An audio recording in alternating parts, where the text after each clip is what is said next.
Hello and welcome to the AMA Update video and podcast. Today we're talking about the new COVID vaccine booster recommendations from the CDC. A spring booster dose of the updated bivalent COVID vaccine is now an option for some, but who should get it and when? Here to answer those questions is Dr. Sandra Fryhofer, the AMA board chair and AMA's liaison to ACIP, the CDC's Advisory Committee on Immunization Practices. Dr. Fryhofer is also a member of the ACIP's COVID vaccine Workgroup. I'm Todd Unger, AMA's Chief Experience Officer in Chicago. Welcome back, Dr. Fryhofer. Thanks for having me, Todd. So, Dr. Fryhofer, what do we need to know about these new booster recommendations from the CDC? Well, older adults and adults with immunocompromising conditions now have the option of getting more COVID protection from an additional dose of the updated bivalent vaccine. FDA has authorized and CDC now recommends an additional bivalent booster dose for those 65 and older and for those with immunocompromising conditions. As for timing, older adults, those 65 and older, can receive it at least 4 months after their last dose. People with immunocompromising conditions can get their additional boost a little bit sooner, at least 2 months after their last dose.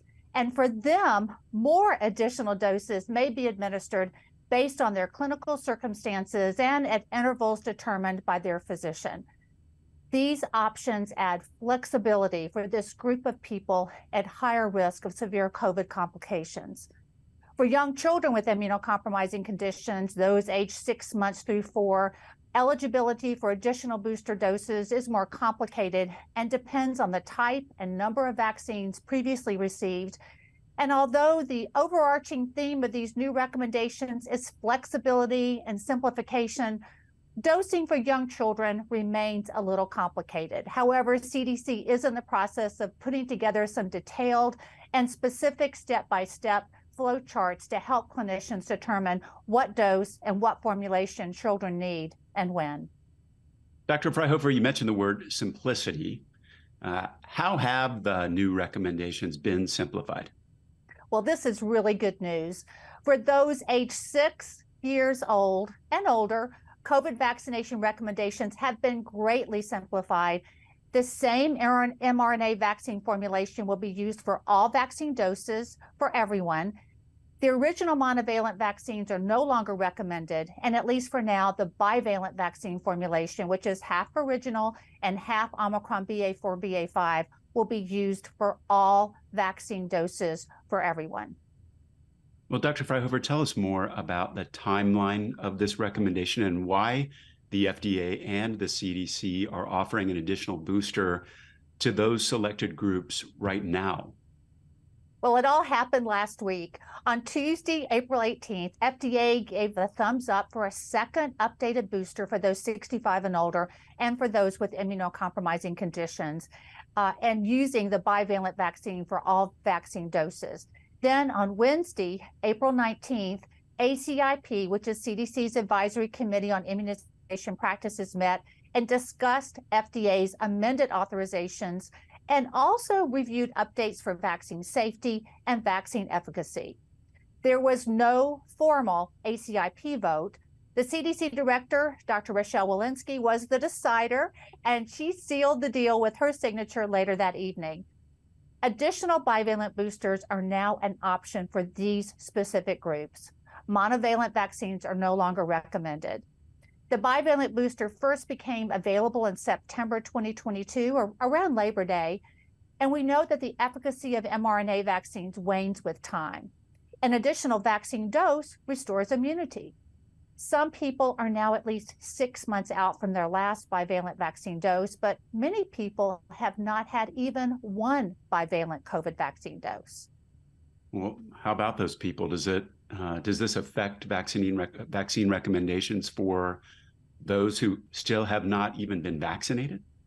Yes, and that is a great question. Again, simplification. The new recommendation says most unvaccinated individuals aged 6 years old and older only need a single dose of the updated vaccine, which is a bivalent vaccine, rather than multiple doses of the original monovalent mRNA vaccines. The regimen for younger children is not quite as simple. Children aged 6 months through 4 years old need 2 to 3 bivalent mRNA doses. 5-year-olds need 1 or 2 bivalent doses. For these younger children, the number of doses is product dependent. So the regimen for children is still sort of complicated, and this was brought up in the discussion by several ACIP members. CDC is putting together detailed flow sheets to help clear up any confusion, however. So those changes, what led to them? Well, COVID has gone from pandemic to endemic. People who've been vaccinated have vaccine-induced immunity. People who've had COVID develop infection-induced immunity. People who've been both vaccinated and previously infected with COVID have hybrid immunity.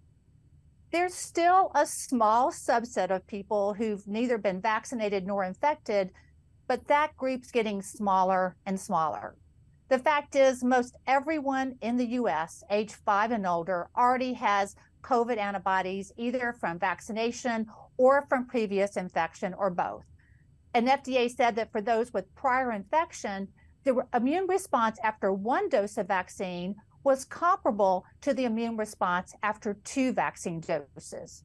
However, younger children, those aged 6 months through 5 years old who have not been previously vaccinated, do need more than 1 vaccine dose.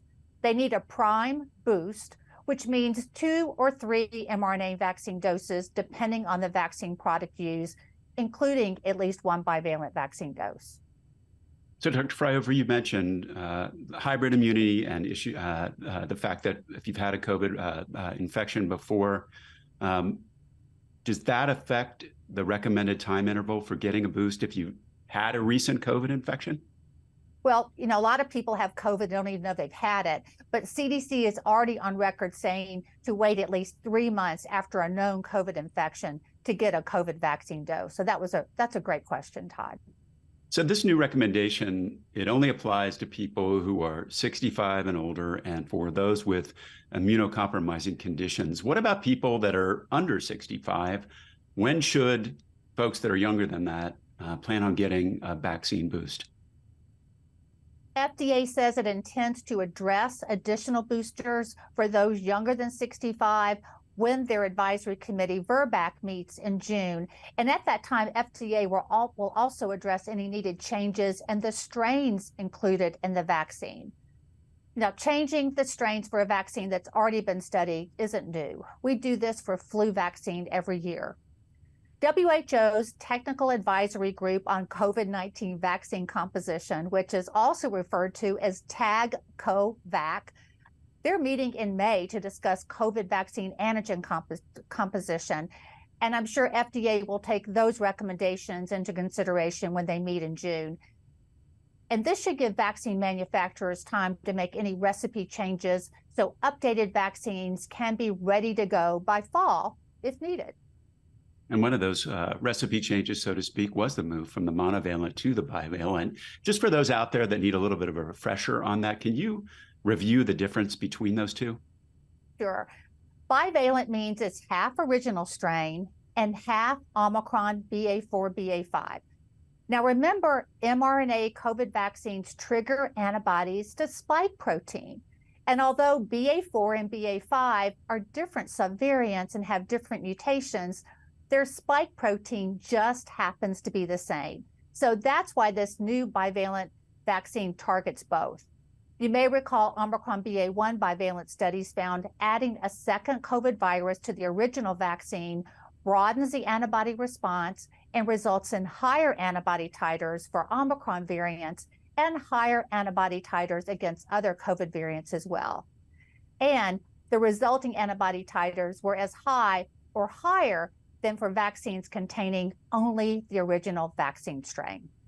Dr. Fryhofer, are we out front on this in the US or other countries already doing this?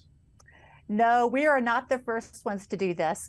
Both Canada and the United Kingdom are already offering second bivalent booster doses to older patients, but their definition of who's considered older is older.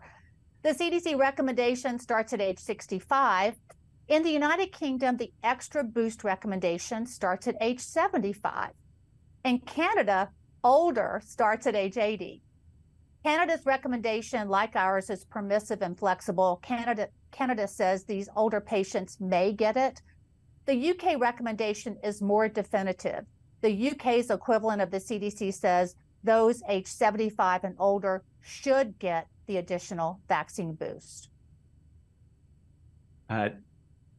Thinking back to the trajectory of a lot of the vaccines that we've discussed, how does this new recommendation affect the single-dose Janssen vaccine and the protein-based Novavax vaccine? This new recommendation only applies to the mRNA vaccines, and there's no change, at least for now, in authorization for Janssen's viral vector vaccine or for Novavax's protein-based COVID vaccine. And please know that the available doses of Janssen will expire by the end of May 2023. Well, taking a little bit of a step back, how often is COVID still leading to serious illness, and how are we doing on getting people vaccinated? In the United States, COVID still kills about 1,300 people each week. There's still over 100,000 new COVID cases and more than 1,600 hospitalizations for COVID each week. Older adults have higher rates of hospitalization than younger adults. So still some high numbers out there. Are any updates on which variants are currently circulating? Well, Omicron subvariants are still dominant. XBB.1.5 accounts for more than 78% of circulating strains. Omicron BA4 and BA5 are history at this point. XBB.1.16 is now on the rise, and it accounts for 7.2% of new infections nationwide. But what variant is on the menu next? That is the question, I guess. On that note, any final thoughts to share? There are a lot of new developments this week. COVID continues to be a very real risk for many people, which is why FDA and CDC encourages everyone to stay current on vaccination. Adults and children age 6 and older are now considered up to date if they've received a single dose of the bivalent COVID vaccine. But overall, only 16.7% of the U.S. population has received a dose of the updated booster. And only about 43% of those 65 and older have received the bivalent booster. COVID vaccines protect from severe disease. COVID vaccines can keep you out of the hospital and save your life. And I hope that this transition to a single formulation, a simpler schedule, a single dose for most, and more flexible dosing for people at higher risk will encourage more people to get vaccinated and stay protected. I hope so too. Thank you so much, Dr. Fryhofer, for being with us today and providing these important updates on the booster. That's it for today's update. We'll be back soon with another episode. You can find all our videos and podcasts at ama-assn.org/podcasts. Thanks for joining us today. Please take care.